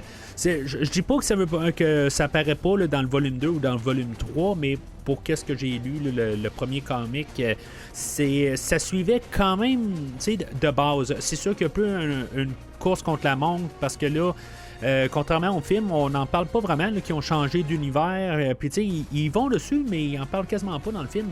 Ce que je trouve quand même un petit peu étrange. Mais l'autre côté, bon, on s'en fout un peu. Là, ils ont transféré l'univers, comment ils ont fait tout ça. C'est pas bien important. Là. J'en reviens vraiment plus au film là, dans quelques minutes. Là, mais tu sais, je vous parle juste des différences avec le comic rapide. Il y a. Mais c'est ça, ils prennent pas vraiment le temps, mais c'est toujours la course contre la montre parce que les tortues, dans le fond, sont sur le point de. Le fait qu'ils sont pas dans le même univers, le mutagène, ben, il est sur le point là, de comme de démutagéniser peut-être. Là. Fait que il y a cette partie-là qu'il faut qu'ils se dépêchent à revenir. Mais l'histoire a fini à peu près, ben, dans le fond, c'est comme tout le film jusqu'à temps qu'il se ramasse à Arkham. Puis la finale, elle se produit à Arkham. Il n'y a comme pas le dernier acte là, à Ace Chemicals. Ça, c'est comme pas là, dans le comic que j'ai lu. Comme j'ai dit, peut-être que c'est dans les futurs volumes. Mais c'est beaucoup varié. Mais il y a beaucoup d'affaires qui sont prises directement du comic. Puis ce que je trouve plate là, dans le film, c'est que la réaction que j'avais en finissant d'écouter le film, j'ai écouté le film, puis après ça, j'ai lu la BD. Ce que j'ai trouvé plate, c'est qu'on n'avait pas de Splinter, on n'avait pas d'April O'Neil, on n'avait pas de Casey Jones. 3 personnages qui apparaissent dans le comic. Ben, April, elle apparaît à la toute fin, là, mais Casey Jones apparaît un peu. Il fait quasiment un caméo, dans le fond, là, un petit peu plus que April, mais bon, ça n'a pas grand chose à le compter, mais c'est quand même le fun de voir au moins l'univers. Parce que le film, je trouve qu'il est vraiment DC, où ce qu'on voit comme toutes les. On voit Mr. Freeze, Harley Quinn, Joker, qui est beaucoup plus important là, dans le film d'aujourd'hui, puis qui est vraiment rien, là, absolument rien là, dans le comic original. C'est plus vraiment le Ra's al Ghul qui est avec Shredder. Aussi, le style de dessin, ben, c'est les dessins là, de la DC, les films animés, là, ils ont tout ce style-là. Honnêtement, c'est pas le style, si mettons vous avez écouté là, sur les autres films de DC que j'ai couverts, quand j'ai fait la rétrospective de DC là, il y a une couple d'années. Ben, le style, je trouve qu'il y a place à amélioration. Il est trop bon, passe-partout. Là. Je dis pas que comme le Shredder, je l'aime bien là, dans la manière qu'on l'a construit pour le film. Mais honnêtement, toutes les tortues, tout Batman, tout le monde, vraiment là, dans le comic, là, je trouve qu'il y a vraiment un bon style de dessin dans la BD originale. Fait qu'en tout cas, c'est quelque chose là, que j'aimerais ça que DC éventuellement évolue là-dessus, qui arrête de prendre tout le temps le même style là, depuis 2009, là, quand ils ont fait le premier film. Là. Je sais pas si c'était 2009 ou 2011. Là. En tout cas, quand ils ont fait Superman vs Doomsday, là, puis c'est peut-être un petit peu avant ça, mais c'est comme tout le temps la même palette. Là-dedans, ben c'est ça. Je trouve quand même que c'est le fun quand même de voir tous les caméos de chaque univers pareil, mais comme je dis, ça penche beaucoup plus sur le côté DC. Batgirl, dans le fond, elle est pas là dans le comic. Il y a Damian Wayne que oui, il est là. Le pingouin. Le Rachel Gould, comme j'ai dit. Mais tu sais, pour le restant, là, c'est pas mal la même affaire. Puis côté tortue, là, ben, le foot, les tortues ninja, je trouve que les tortues font pas mal là, Michael Bay. Dans le fond, on voit qu'elles sont un petit peu plus imposantes que les versions comiques, là, ou peut-être le 2003 un peu similaire. Là. Je trouve que Shredder qui est meurtrier, je sais pas si ça fit. Je veux dire, faut s'entendre que Shredder est pas gentil. Là. On l'a même vu dans le film de 90 où ce que Shredder a tué Hamato Yoshi. Ok, bon, je veux dire, il l'a tué, mais le Shredder lui-même tuer quelqu'un, je crois pas qu'on l'a vu. Puis je suis pas sûr dans le 2014, oui, en fait, je viens de faire quand même, j'ai fait mon visionnement là, de 2014. Je l'ai pas encore enregistré, là, mais fait que j'ai pas pris mes notes de ça, mais oui, il est très meurtrier. Le 2014, on voit peut-être l'influence du Shredder de 2014 là, dans le film le film là, de Batman, mais c'est ça, en tant que tel là, je sais pas si j'adhère avec un Shredder meurtrier de même là, comme qu'on a, tu sais, il est meurtrier à un certain degré, mais on est dans un film de DC, fait qu'on up un peu la violence. Ça m'a pas vraiment dérangé. Je veux dire, je sais pas si j'adhère à 100%, mais ça m'a pas trop dérangé. C'est comme un peu entre deux là-dedans. Le fait que le Joker arrive puis que Batman se fait transformer à cause du mutagène que le Joker a mélangé avec sa propre recette, c'est quand même pour que Batman vire fou. C'est comme juste un chapitre. Je serais pas surpris que c'est plus tard là, dans le volume 2, parce que dans le fond le volume 3 est sorti après le film, fait que c'est probablement juste du volume 2 s'il y a quelque chose qui a apporté. C'est peut-être qu'ils ont collé les deux histoires ensemble quand ils ont sorti en 2019 le film. Je trouve que c'est trop court. Honnêtement, il aurait fallu peut-être qu'il y ait un petit peu plus de ça. Je pense que le film a essayé d'embarquer beaucoup d'idées. Je dis pas que je déteste l'idée que Batman devienne une grosse créature, mais je pense qu'on aurait pu jouer avec ça un petit peu plus. Le fait que ça finit encore avec Joker qui prend beaucoup de place, je trouve que c'est souvent ça là, dans les films de DC. Pareil comme avec Superman, les films de DC finissent souvent que c'est Lex Luthor qui est en arrière, on le colle à quelque part dans l'histoire. Je dis pas que c'est tout le temps mauvais de faire ça, mais je trouve que ça revient souvent un petit peu trop. Une fois de temps en temps, ça va de faire une twist, de changer un peu l'histoire pour mettre ça là, sur le Joker, mais quand c'est toujours ça, c'est là que des fois là, il faut un petit peu je dis pas rester trop fidèle à l'histoire originale, mais des fois faut juste c'est juste au moins, si c'est pas le Joker, ça soit un autre là, de juste faire des twists. Mais les choix pour même Batman, qui dans le fond qui a de l'air un petit peu plus Adam West ou plus classique Batman en gris et bleu, honnêtement j'aurais aimé ça qui essaie de faire quelque chose comme qu'il y a dans la BD, mais sinon de l'avoir mis en gris et bleu, je trouvais ça le fun quand même. C'est un peu le classique Batman puis les classiques tortues. Les classiques tortues, Shredder, éventuellement, il perd son masque, puis il est défiguré là, comme dans le film de 90. Fait que, je pense qu'on essaie d'apporter aussi le classique tortue d'un autre côté. Là. Mais en tant que tel, c'est un film qui se tient tout seul. C'est pas, il n'y a pas vraiment là, rattaché à n'importe quelle série, à rien du tout. Là. C'est vraiment un film tout seul. Fait que c'est ça. En gros, il y a des affaires, là, ils ont chacun un peu le moment là-dedans. Dans toute l'histoire, là, chaque tortue, encore une fois, Donatello, il y a la fin, il est là pour un peu arrêter comme la machine là, qui est en train de qui va disperser là, le mutagène sur toute Gotham. Puis, bon, c'est correct qu'on y a trouvé quelque chose à faire, mais c'est brutal un petit peu quand il se bat contre le Shredder avec Leonardo puis qu'il se fait casser le bras. Je trouvais ça quand même assez brutal quand même, mais il y a un bout en tout cas, je pensais pas qu'il allait mourir, quelque chose de même, là, mais il a fallu que je rembobine parce que que je recule en arrière parce qu'on a le combat, puis là on a comme une pause, puis là je me suis dit voyons, il l'a-tu poignardé, mais finalement il a juste cassé le bras là. Mais il y a quand même Léo et versus le Shredder, on trouve quand même une place un peu pour placer tout le monde.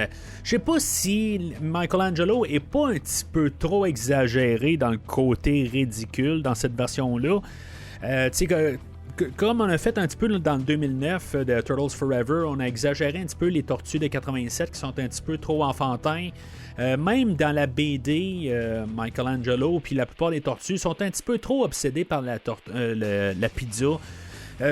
Honnêtement, j'aime pas tout à fait ça. Je trouve qu'on essaie de peut-être trop les ridiculiser sur cet effet-là. Parce que justement, sont sur une course contre la montre. Il y a même Raphaël, quelque part, qui dit on a quelques heures peut-être avant de revenir là, à l'état normal d'une tortue.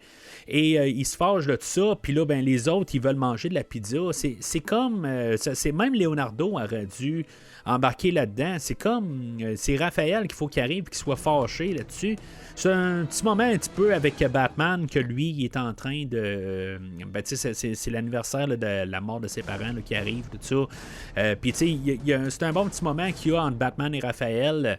Mais c'est ça. À quelque part, la BD fait pas nécessairement une super bonne job pour apporter chaque tortue séparée. Le film fait un petit peu plus de job, mais c'est comme il y a des plus et des moins dans chaque version. La BD, bien sûr, elle embarque Splinter, que je trouve quand même le fun, que normalement Splinter aurait dû être là. Il aurait dû trouver une manière dans l'histoire là, qui est embarqué avec. C'est comme, je trouve qu'il manque un petit peu de monde, justement, de l'univers de Tortue. Puis on amène juste Shredder, puis... le Baxter Stockman, puis je sais pas, il fallait avoir Krang, il fallait trouver une manière, au pire, le Bebop Rocksteady, il fallait qu'il y ait du monde quand même de l'univers des tortues, puis pas juste les tortues qui arrivent et le Shredder. Baxter Stockman n'est pas assez important là-dedans là, pour tout rencontrer, surtout que on voit tout le monde, il y a beaucoup de caméos, Two-Face, c'est ça, je trouve qu'il manque de présence TMNT, mais c'est fait plus là, par la production là, qui font les films de DC. Fait que je trouve qu'il y a un parti pris, puis ça se sent un petit peu quand on écoute le film. C'est sûr que Batman est largement plus populaire que les Teenage Mutant Ninja Turtles. Peut-être, en 90, peut-être que c'était un petit peu l'inverse. C'est sûr qu'on avait Batman 89 puis Batman 92, mais entre les deux films, je pense que les Tortues, là, entre 90 et 91, je pense qu'ils étaient capables, même, ou sinon, ils s'égalaient les deux. Là. C'est vraiment deux forces pour le début des années 90, mais là, rendu à aujourd'hui, Batman, c'est clair, là, en 2019, que c'est Batman là, qui est beaucoup, largement plus une valeur sûre, mettons, contrairement aux Tortues Ninja. Dans le fond, en 2019, on avait déjà cancellé le troisième film là, de Michael Bay, fait que c'est ça, fait que c'est comme clair, puis dans le fond, même si le DC, le Snyderverse marchait plus ou moins, on sait toujours qu'un film de Batman, c'est toujours une valeur sûre. Fait que c'est ça. Fait que ça, c'est quelque chose qu'on peut pas renier. Là, on peut pas le passer à côté. Puis c'est normal que peut-être qu'on veut mettre un petit peu plus de choses connues là, dans un film en tant que tel. Puis un BD, des fois, va y aller un petit peu plus. Je veux pas dire. Ils vont se permettre un petit peu plus là, de côté, là, de nicher peut-être. Là. Fait que c'est un film, c'est correct. Honnêtement, là, je pense que honnêtement la BD est meilleure. S'il y aurait vraiment transcrit là, la BD, ça aurait été meilleur que qu'est-ce qu'on a. Largement aussi à cause de l'animation. Honnêtement, je pense que je suis un petit peu fatigué là, de l'animation là, de DC. Là. C'est pas que j'aime pas le film. Il y en a beaucoup que j'ai été capable d'endosser là, dans le film. Mais il y a ça. Puis en même temps, ben il y avait un potentiel. Puis je trouve que c'est trop penché sur un côté là, de Batman. Puis je trouve que c'est ça. Il manque un peu de ça. Mais les voix aussi, je trouve que la plupart sont toutes correctes, mais c'est le Shredder. Je trouve que, tu sais, on a eu plusieurs fois toutes des Shredders où on avait des grosses voix ou des voix menaçantes. Ou, tu sais, bon, ok, le Shredder des 87 est un petit peu ridicule quand même, mais il est plus menaçant que la petite voix qu'on a là, du Shredder. Je trouve qu'il est pas menaçant du tout. Il n'y a pas de profondeur. Tu sais, pour Batman, on n'est pas allé chercher Kevin Conroy. Je ne sais pas s'il était décédé à cette époque-là, mais on a quelqu'un qui ressemble beaucoup à Kevin Conroy. Il essayait d'aller chercher Kevin Conroy, c'est certain. Là. Mais tu sais, on aurait pu aller chercher quelqu'un qui essaye de sonner comme un Shredder qu'on connaît un peu, que ce soit 90 ou 87 ou n'importe quelle version, mais qui sonne un petit peu plus menaçant que la version qu'on a dans ce film-là. Puis c'est tous des petits détails de même qui font que je trouve qu'il est trop penché vers le côté Batman, puis ça m'agace. Honnêtement, ça m'agace que c'est comme trop penché sur le côté Batman. Pas que Batman, mettons aussi, qu'il est capable de planter les 4 tortues en même temps. Ça je peux quasiment croire à ça. Ben, les 4 ensemble, à quelque part, sont quand même une force, les tortues.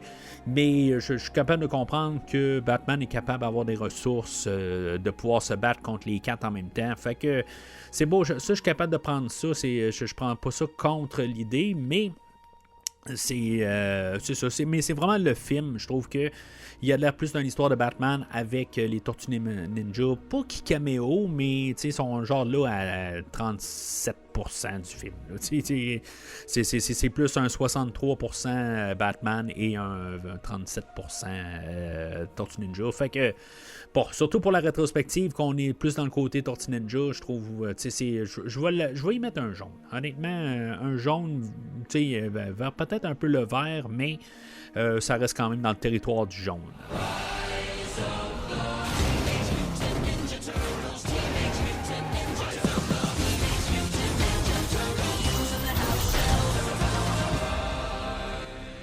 Fait que, comme je disais dans le dernier segment, il y avait la série... la franchise a été rachetée là, par Nicolas Dean, Viacom, et qu'il y avait tout à rebooter la franchise. On a eu une première série en 2012, on a eu Teenage Mutant Ninja Turtles, tout carrément, là, une nouvelle franchise là, sous le même nom. Qui est sorti avec une animation. J'ai écouté pour ce segment-là. Chaque segment, là, c'est genre à chaque jour. Là, peut-être que je l'ai dit dans le dernier segment. Là, mais je fais tout ça à un jour d'intervalle. En tout cas, je sais pas si je vais réussir à faire pour le prochain, mais on a toute une journée d'intervalle. Puis, dans le fond, je m'y vais à fond là, pour embarquer là, pour le prochain segment. Là, j'ai écouté juste pour comprendre un peu où ce qu'on en était. Là. J'ai écouté les deux pilotes, parce que c'est un deux parties là, de la série là, qui a commencé en 2012. J'avais jamais vu de cette série-là. Qui va être similaire à la franchise là, des deux premières séries, là, celle de 87 puis de 2003. Je dirais que même, elle va me faire plus penser à la série là, de 87, qui a une animation quand même assez à l'ordinateur, là, mais en tout cas, j'aime quand même là, l'animation là, dans ce cartoon-là. Mais c'est ça, dans le fond, là, je voulais juste savoir un peu ce genre, qu'est-ce que ça avait de l'air là, comme franchise ou série. Là. Fait qu'elle a duré 5 saisons. Ils ont réussi à compléter tout ce qu'ils voulaient faire. Là. Ça a l'air qu'il y a vraiment là, un début, milieu, fin.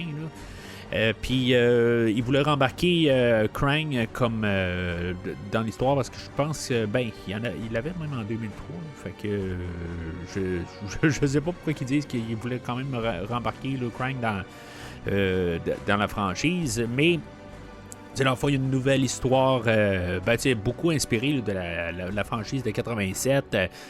Mais April O'Neil a pas de l'air d'être une reporter, ça a l'air d'être juste un enfant là, dans cette une adolescente plutôt qui Donatello tripe dessus. En tout cas, ça c'est juste basé là, sur les 2 premiers épisodes. J'ai pas vu plus que ça.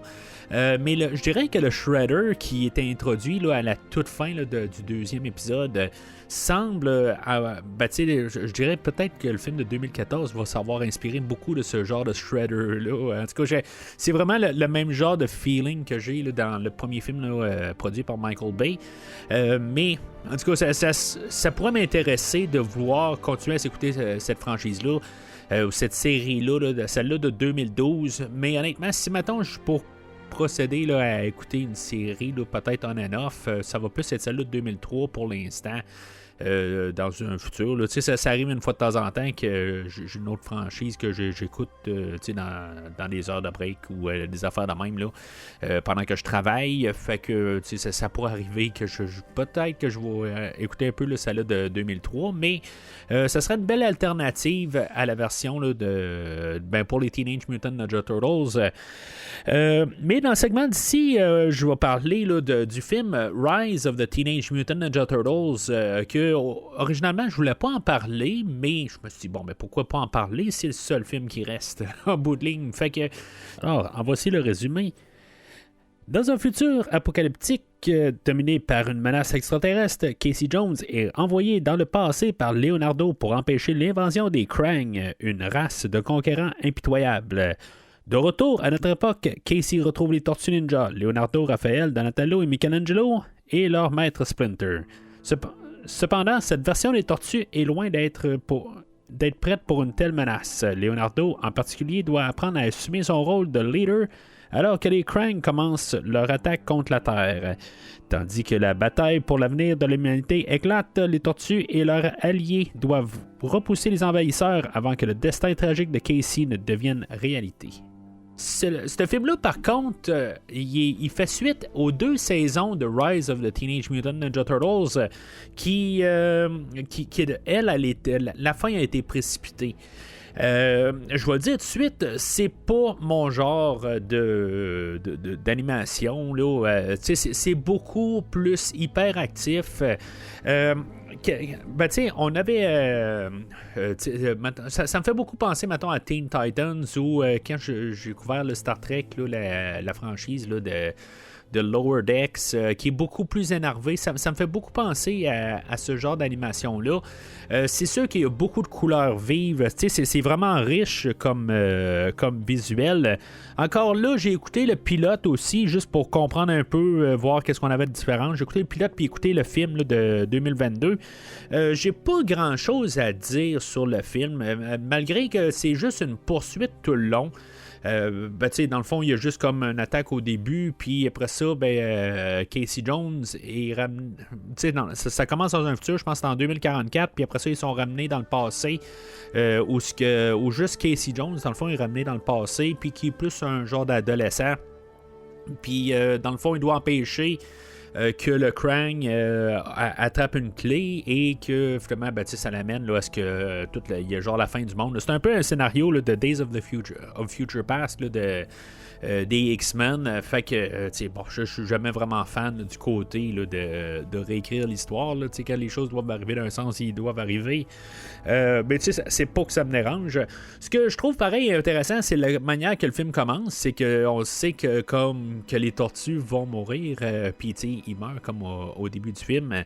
Même à la toute fin du film, on essaie de nous faire croire que peut-être que Leonardo va pas s'en sortir. Finalement, il s'en sort, là, mais spoiler si vous écoutez le film, là, mais honnêtement, c'est vraiment pas quelque chose là, qui est pour moi. Là, je veux dire, il y a comme une poursuite. Éventuellement, ils se ramassent là, avec le Krang, puis ils vont se battre contre. Puis on parle là, de quelque chose là, comme 1 heure là, de poursuite là, sur un film là, qui dure 1h20. Là. C'est comme juste trop à quelque part. C'est juste tout le temps de l'animation. Tout le temps, c'est super. C'est hyper excité là, comme animation. Mais c'est beau à voir, mais c'est toujours en mouvement. C'est fait pour des préadolescents. pour que, suite à ça, j'ai écouté quand même la version de 2012, et je me suis dit, bon, est-ce que c'est vraiment comme une mise à jour pour des enfants d'aujourd'hui? Je dirais que je pense que la version là, de 2018, le Rise of the Teenage Mutant Ninja Turtles, qu'il y a vraiment une thème que j'adore, honnêtement. Souvent, à part la version de 2003, la tune thème est sensiblement un remix ou un genre de rap ou quelque chose de même sur la tune originale là, de 1987. Mais c'est vraiment celle-là que je l'adore en tant que telle. Là, c'est sûr que il y a mon cœur, le côté nostalgique, va toujours aimer là, toute la musique là, de la série là, de 87. Mais la tune thème de 2018, là, j'ai un faible. C'est pas mon genre de musique pour la générale, mais j'adore ce remix là, de la chanson. Elle n'est pas fidèle, pas du tout. Là. C'est vraiment comme inspiré là, de la version là, de 87, mais c'est tout. Mais c'est ça, c'est juste tout le temps en animation, tout le temps trouver une blague à dire à chaque seconde. Je dirais que les tortues sont... le côté qu'ils sont dessinés, ils sont comme un peu grotesques, mais tu sais... pas détaillé. En tout cas, c'est un style.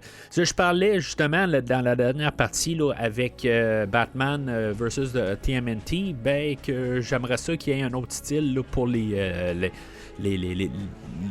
tortues. Puis là, on a un genre d'autre style, mais que honnêtement, j'adhère pas tout à fait. Là. C'est pas ce genre-là. J'aimerais mieux avoir un peu plus... un autre style, visuellement, c'est beau, mais c'est juste trop d'informations qui rentrent pour un simple jeune homme de moi là, à 40 ans, peut-être. Je ne sais pas trop quoi. Mais c'est beaucoup trop... je veux dire, j'aimerais juste ça qu'il y ait un peu plus d'histoire, mais... c'est formé sur le fait de pas vraiment se concentrer sur l'histoire, c'est vraiment juste comme lancer des blagues à chaque demi-seconde, puis après un bout ça vient juste étourdissant là. Fait que c'est pas je suis pas capable de l'endosser personnellement. Je peux croire qu'un enfant de 8 ans vont vraiment triper à écouter cette version là. Par contre, c'est juste tout simplement pas un produit pour moi. Je veux juste mettre ça clair, c'est pas quelque chose de horrible, c'est pas quelque chose là qui est pas écoutable. C'est pas vraiment écoutable pour moi, mais je peux voir l'attrait pour un enfant. Si mettons là, mes enfants ils seraient plus jeunes, je pourrais leur mettre ça. S'il était assez jeune, mais tandis que s'il était peut-être à 11-12 ans, peut-être qu'il aimerait ça, mais peut-être qu'il se tiendrait plus là, vers la version de 2012. Mais je voulais quand même comparer un peu les deux versions, voir qu'est-ce qui s'est passé, est-ce qu'on a remplacé une série par l'autre. C'est à peu près ça, pareil, parce qu'en bout de ligne, là, de 2012 à 2017, je crois qu'on a eu là, la première série, puis en 2018 on a parti l'autre, mais est-ce qu'on a voulu la remplacer? Ouais, peut-être, on a voulu changer le style un peu, mais on a changé pour pire, puis dans le fond, c'est ça, c'est la première, je pense, non, mis à part celle-là de 96, là, la Next Mutation, elle aussi, on l'a comme cancellé prématurément, mais on a vu quand même assez l'intérêt pour faire une version théâtrale, pour faire un film par la suite. Mais, c'est ça. Personnellement, je suis pas vraiment capable de l'endosser.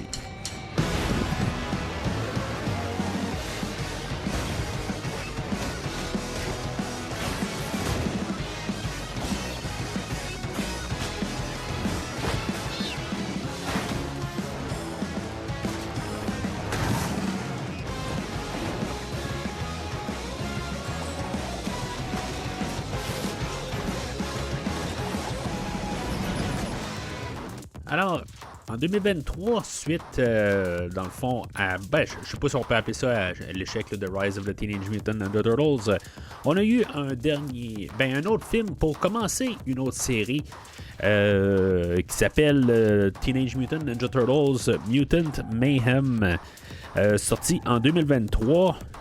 Fait que le synopsis va comme suit.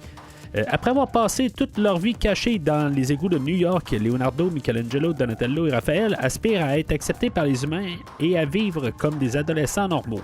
Encouragés par leur père adoptif, Splinter, et restés discrets, les 4 frères décident malgré tout de se faire connaître en devenant des héros.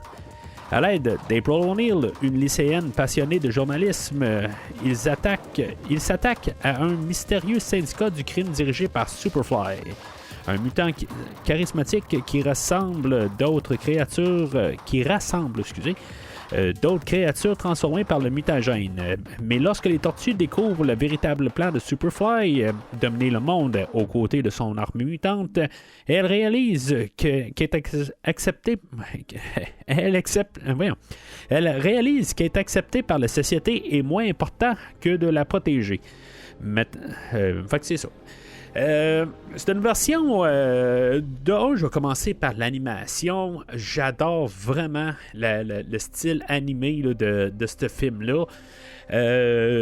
Encore une fois, c'est un reboot. C'est un petit peu une manière différente là, d'apporter les tortues à l'écran. Je pense que c'est une des meilleures versions des tortues, encore une fois. Je me suis peut-être un peu répété là, dans cet épisode-là, mais je trouve qu'on a vraiment capturé l'essence adolescent carrément là, pour les tortues, oui, mais le côté adolescent en tant que personnage, je crois qu'on a très bien tiré ça là, dans le film aujourd'hui en montrant nos 4 tortues que c'est sûr que ne sont pas dans l'œil public, mais qui veulent être exposés au monde. En tout cas, on le ressent beaucoup là, dans la manière qu'on a montré ça. Puis, c'est de l'animation, mais je trouve qu'on a réussi à aller chercher cette profondeur-là dans le film d'aujourd'hui. C'est vraiment le côté vraiment surprenant là, du film d'aujourd'hui. Même le film de 2007 a réussi à aller quand même chercher toute une profondeur. Je pense que dans le film aujourd'hui, on excelle beaucoup dans la relation là, des 4 tortues. Encore une fois, le côté de l'ennemi, il va comme aller en parallèle un petit peu avec avec l'histoire des tortues, où qu'eux autres, ils veulent voir un peu le monde extérieur, mais comme le méchant, lui, Superfly, lui, il veut comme se venger sur le monde des humains. Puis comme la réalisation des tortues, que c'est bon, on peut être comme peut-être pas accepté par eux autres, mais de l'autre côté, de comme carrément les attaquer. Les anéantir, ou il se passera n'importe quoi avec eux autres, là, c'est là qu'ils se rendent compte de ça. On a aussi un peu la même histoire en parallèle avec Splinter aussi, que lui, dans le fond, ça a toujours été un rat. Puis qu'il a été qu'il avait comme pas d'amis en bout de ligne, c'est un rat tout court. Puis que finalement, il y a eu l'empathie dans lui de s'occuper là, des tortues. Puis une fois qu'il va être muté, qu'il va devenir un bon père de famille, qui va essayer de faire des choses pour ses enfants. C'est une très belle version là, de Splinter, qui fait comme un bon père de famille, qui essaie de faire tout en son possible. Il y a une couple d'affaires pendant le film. Il est joué par Jackie Chan pour la version film. Je n'aurais pas répété pour la version film, parce que aussi là, on a une série là, qui a été qui en est sorti de ça, là, je vais en parler dans 2 minutes. Mais Jackie Chan, c'est lui qui fait Splinter. Puis pendant le film, c'est le premier film, je pense. Mis à part la fin là, de Turtles Forever, où ce qu'on va mêler des images de réalité dedans. Il y a un bout où ce que les tortues se ramassent, je pense que c'est un cinépark ou quelque chose en même, là, qu'on va voir des images là, de Ferris Bueller, puis dans le fond, où Ferris Bueller est supposé de chanter Twist and Shout, puis il chante pas Twist and Shout, il chante quelque chose d'autre, fait que c'est sûr que j'ai comme trouvé ça plate. Mais bon, ça c'est une question de royauté, puis peut-être que ça veut dire aussi qu'ils n'ont pas voulu garrocher leur argent par les fenêtres de même, mais en allant chercher Jackie Chan, bon, c'est toujours un petit peu des fois ridicule la manière que les tortues ont réussi à être formées comme ninja. Puis là, ben, c'est en écoutant là, des films de Jackie Chan. J'ai trouvé ça vraiment le fun de voir ça. Il y a peut-être du Bruce Lee au travers. Je m'en rappelle pas rapide de même, là, mais il y a beaucoup de Jackie Chan au travers de ça. Fait que c'est sûr qu'on nous fait vraiment un clin d'œil en plus que à cause de Splinter qui est joué par Jackie Chan au travers de ça. Fait que tout ce côté-là, puis ce côté-là de vraiment le côté adolescent, de tout le personnage. Ils sont toujours à la base tout le temps. Leonardo, le chef, après ça, Michelangelo qui est toujours un peu ridicule. Puis même, il est ridicule d'un côté dans le film d'aujourd'hui, mais je pense qu'on a trouvé le juste ballon. Il y a beaucoup des animés que j'ai couverts. Là. Il est toujours ridicule, mais trop ridicule. Puis dans le film d'aujourd'hui, ben, on a juste retiré un petit peu. En tout cas, je trouve qu'il est très bien balancé. Toujours en état ridicule pareil, mais je trouve qu'il est bien balancé, contrairement là, à l'excès là, qu'on le voit là, dans la plupart des versions. Sinon, on a aussi, on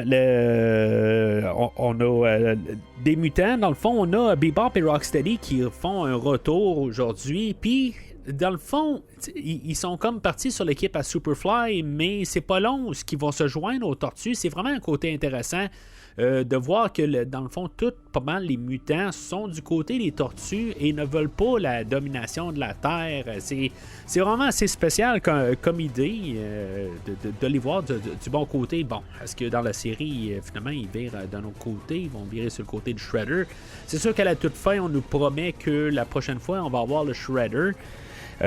Qui est finalement le deuxième film. Pour l'instant, on ne l'a pas. Là. On a une série là, qui est sortie là, en fin d'année passée. Là. Je pense que c'est l'été passé. Mais en tout cas, je reviens là-dessus, mais c'est ça. Fait que, pour la générale, le film, on a la toute fin, on a la grosse. Je l'ai laissé savoir pendant la rétrospective que la fin, c'est sûr qu'elle a eu beaucoup d'images à la toute fin, là, où le Superfly devient comme un genre de Godzilla baleine, puis tout un amalgame de plusieurs mutations en même temps, avec plusieurs animaux, des affaires dans même. C'est vraiment étrange que ce qui devient à la toute fin. Puis là, c'est comme. Ça a l'air à pas finir. Moi, quand je l'ai vu au cinéma l'année passée, ou l'autre année avant, en tout cas en 2023, c'est comme. Ça m'a fait ça pour une couple de films, là, comme Transformers 5. Après un bout, là, juste se voir un peu. Puis je pense que c'est le deuxième film d'Avengers. C'est vraiment deux films distincts qui me. C'est comme on dirait que le cerveau, il prend une certaine limite là, d'effets spéciaux. Puis après un bout. C'est peut-être la fatigue aussi, mais après un bout, je fais juste comme fermer. À quelque part, là, j'ai plus la tête là parce qu'il y a juste trop d'affaires qui se passent à l'écran. Puis ça m'arrive une fois de temps en temps. Je sais pas si c'est une crise de cerveau ou quoi. Là. Puis ça m'a fait ça un peu à la fin de ce film-là, mais après l'avoir réécouté là, hier soir, je dirais que c'est bon, c'est beau à la toute fin, là, c'est comme ça finit pas tout à fait. Il est pas loin de 100 minutes, je pense. 102 minutes le film. Fait que il est un petit peu plus long que la plupart des animés. Fait que c'est peut-être ça, dans le fond, là, c'est le 10 minutes de trop. Mais après la réécoute, généralement, tout a bien été en tant que tel. Je trouve que c'est possiblement là, je pense que je l'ai beaucoup mieux aimé là, ben pas beaucoup mieux, j'ai donné beaucoup de verre dans toute cette rétrospective là. C'est une rétrospective là, que je trouve que je suis surpris que j'ai de la misère à pas aimer un produit. Puis il y en a peut-être au travers de ça que j'ai donné quelque chose là, de plus comme Rise. Techniquement j'ai donné un rouge, mais c'est parce qu'il est pas c'est juste, je reconnais que c'est juste pas pour moi. Mais puis même Tortue Ninja 3, j'ai donné un rouge, mais je vais le réécouter, tu sais. C'est une rétrospective là, que je suis vraiment étonné à quelque part que j'ai pas revisité aussi souvent. Je m'amuse vraiment encore au moment de la rétrospective. Là, je suis sur le point d'enregistrer là, les derniers épisodes. Il me reste les 2 derniers dans le fond, là, mais avec tout le temps que j'ai mis, là, puis toutes les tortues que j'ai vues, je veux dire, je suis encore très motivé là, pour les 2 derniers films. En tout cas, je suis comme... je trouve que pour le film, ben c'est ça. Je veux dire, je l'endosse pleinement. Fait que c'est ça pour ça. Fait que Tales of the Teenage Mutant Ninja Turtles, qui est la série en cours, qui est comme sortie de celle-là. Dans le fond, c'est la suite directe. J'ai juste écouté le pilote, dans le fond, la première épisode, qui est comme centré là, sur Leonardo. Puis, ce que j'ai remarqué tout de suite, un petit peu. Le petit côté qui m'a déçu tout de suite en partant, c'est que le style visuel, le côté cartoon, est devenu un peu comme un cartoon de 2003 à peu près. Là. C'est très similaire. Je comprends que dans la version cinéma, on a peut-être mis plus de détails, peut-être pour que ça sorte mieux à l'écran, sur le grand écran. Ça, je peux comprendre ça. Puis, que dans le fond, il a fallu un petit peu baisser là, la qualité là, pour le petit écran. Pour faire 12 épisodes. Fait que, ça, je peux tout comprendre ça en tant que tel. Mais il garde quand même un charme sur le côté que il est vraiment... il est similaire à la version film, mais un petit peu... en tout cas, je comprends pourquoi on a comme baissé un peu la qualité. Là, tout simplement. Les 12 épisodes là, sont devenus disponibles d'un coup. Fait que c'est comme un non-film, j'imagine. J'ai l'impression que c'est vraiment comme tout un film là, séparé en 12. Je sais pas si le Shredder apparaît dedans, sinon ben, ça va être parce qu'une deuxième saison aussi, en tout cas on verra bien là, il annonce vraiment un deuxième film, je sais pas si ça va être pour conclure la série au complet là, en tout cas on verra bien, mais ça reste que c'est-tu le Teenage Mutant Ninja Turtles que j'écouterais prochainement. Je pense que je vais garder toujours le 2003 à écouter, mais ça pourrait être quand même une belle affaire aussi. Là. Je trouve qu'on a des bonnes versions là, des tortues. Je pourrais arriver puis juste comme arriver puis suivre la 2012, la 2003 ou celle-là. Puis puisque pour l'instant on a juste une saison là, de celle-là courante, ça pourrait arriver que juste que je la suive, puis peut-être qu'éventuellement quand on aura le 2 qui va sortir, ben c'est bien possible que je l'aie suivi, là, puisqu'elle sera pas si longue que ça, puis que je puisse faire peut-être une petite critique éventuellement là, sur la suite, tout ça. Fait que ça pourrait être intéressant. On verra bien. On va voir aussi votre intérêt là, envers tout ça, l'épisode d'aujourd'hui. Puis en tout cas, on verra bien. On fera des sondages au pire. Mais c'est vraiment un film là, qui vaut la peine. Il y a de l'air... c'est ça le problème aussi avec cette franchise-là, c'est que la plupart, je pense, qui étaient fans de la franchise là, en 87, peut-être 2003, je sais pas, là, je veux dire, avec tout le monde qui écoute le podcast aujourd'hui, mais c'est ça, à quelque part. Qu'est-ce qu'on peut aller chercher? Des fois, c'est juste touché parce que ça revient quand même à une émission là, pour préadolescents, des fois. Fait que, mais tu sais, je suis quand même capable de prendre le côté que juste un petit peu pour se détendre, un épisode de 20 minutes, ça peut pas faire de mal. Là. Teenage Mutant Ninja Turtles. Teenage Mutant Ninja Turtles. Teenage Mutant Ninja Turtles. Turtle Power! Alors, c'est ça qui est ça, dans le fond, pour les 5 films animés des Tortues Ninja. Gros, tu sais, dans le fond, ça m'a pris vraiment beaucoup de temps là, pour monter là, ce simple petit épisode aujourd'hui.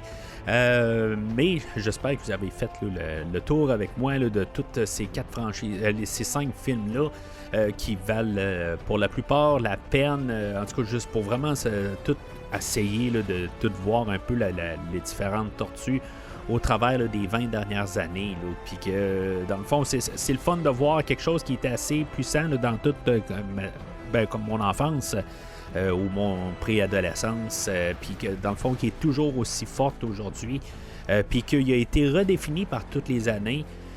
Puis, dans le fond, c'est ça, j'ai parlé des films, j'ai parlé des bandes dessinées, puis je sais qu'il y en a eu dans le plus. Je pense qu'ils ont fait un crossover avec des Transformers, ils ont fait plein d'affaires, beaucoup avec aussi là, avec des bandes dessinées aussi. Fait que, tu sais, c'est vraiment tout intéressant dans tout ça. Là. Fait que je trouve ça le fun là, d'avoir fait vraiment ce tour-là. Puis même d'avoir rajouté le Rise of the Teenage Mutant Ninja Turtles, que initialement je voulais pas le faire, là, mais tu sais, d'avoir fait le tour, je m'attendais au résultat que j'allais avoir, mais vraiment d'avoir fait le tour pareil, puis de pouvoir dire que je l'ai vu au complet. C'est sûr que j'ai pas vu tout chaque épisode une par une, mais je crois que je me suis rentré quand même assez dedans. J'ai lu sur chaque franchise, puis en tout cas pour moi avoir une petite saveur là, de savoir si c'est pour moi ou pas. Là. Fait que en tout cas, c'est ça pour tout l'épisode d'aujourd'hui. La semaine prochaine, on va embarquer là, sur l'univers de Michael Bay, qui a commencé en 2014, et on va terminer toute la rétrospective la semaine suivante avec Teenage Mutant Ninja Turtles Out of the Shadows, sorti en 2016. Entre-temps, n'hésitez pas à laisser vos commentaires sur Facebook, Twitter, Instagram. Qu'est-ce que vous pensez? C'est quoi la meilleure franchise des Tortues Ninja? Si vous en avez vu une coupe au travers, est-ce que vous faites partie de ceux-là qui ont, qui ont vu la série initiale avec moi en 87 ou que vous avez peut-être, vous avez lu à l'époque, en 84, les BD... ou mettons vous avez vu d'autres choses au travers de ça. Est-ce que vous avez embarqué à la Next Mutation en 96, 2003, le film de 2007, la série télé de 2012? N'hésitez pas, peut-être Michael Bay, c'est peut-être ça qui vous apporte ici aujourd'hui. Sinon, le Rise of the Teenage Mutant Ninja Turtles, c'est possible aussi. En tout cas, n'importe quelle franchise là-dedans, mais n'hésitez pas à le laisser, puis laissez vos points là-dedans. Puis qu'est-ce que vous aimez, tout ça, n'hésitez pas à laisser vos commentaires sur les réseaux sociaux où ce que vous voyez là, le post pour l'épisode. Sinon, aussi, n'hésitez pas à laisser des étoiles sur le podcast où ce que vous écoutez votre podcast. Ça l'aide beaucoup là, pour la visibilité du podcast. C'est très fortement apprécié. Mais sinon, d'ici le prochain épisode, n'oubliez pas, Go Ninja, Go Ninja, Go! Mikey, it's a trap. A pizza with that variety of cheese is a culinary impossibility. Merci d'avoir écouté cet épisode de Premier Visionnement. J'espère que vous vous êtes bien amusés. Gosh, I do hope there's more of them. Je vous donne rendez-vous la semaine prochaine pour la couverture d'un autre film. There is only one thing next. Revenge. Si vous voulez entre-temps regarder le catalogue complet du podcast et télécharger des épisodes passés, rendez-vous sur premiervisionnement.com.